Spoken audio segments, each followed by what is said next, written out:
Les radars, c'est pas fait pour, en tout cas dans mon esprit, pour remplir les caisses de l'État. D'ailleurs, parce que vous avez raison, ça serait scandaleux d'enlever les panneaux qui préviennent.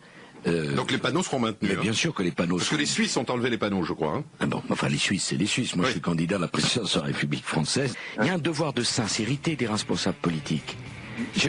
On ne peut pas dire n'importe quoi parce qu'on est en campagne présidentielle. Moi, je veux vous dire la vérité.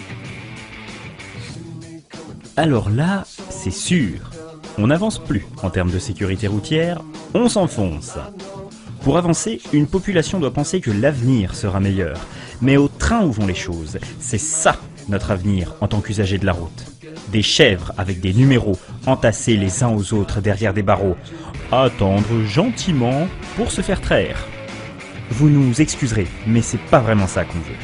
En 2010, il y a eu un peu plus de 4000 morts sur la route et un peu plus de 20 000 morts d'accidents domestiques. Donc si on calcule bien, désolé on n'est que motard, il y a 5 fois plus de chances d'être tué chez soi que sur la route. Mais c'est con, vous ne pouvez pas mettre de radar chez tout le monde.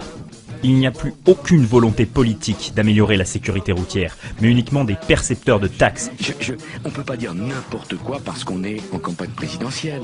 Moi, je veux vous dire la vérité. Vos dernières solutions montrent votre incompétence en la matière. Plus de radars, plus de panneaux les signalant. Enfin, peut-être qu'ils vont pas le faire. Enfin, peut-être que si. Enfin, peut-être que non. Peut-être que si. Peut-être que non. Peut-être que fil rouge, fil bleu, fil rouge, fil bleu. Évitez de vous bourrer, hein, parce que ça va exploser. Interdiction d'utiliser les systèmes de défense collective et autres coyotes. Pour les deux roues, une plus grande plaque et un système rétro-réfléchissant. C'est vous qui êtes rétro-réfléchissant, avec des idées des années 30. Les motards ont déjà un système réfléchissant, ça s'appelle un cerveau, avec des propositions, des idées et des solutions.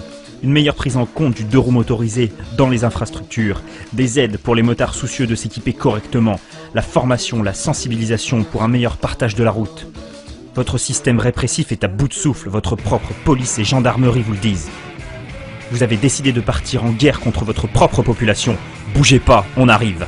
Le 18 juin, la FFMC vous donne rendez-vous pour exprimer votre colère contre cette politique aveugle.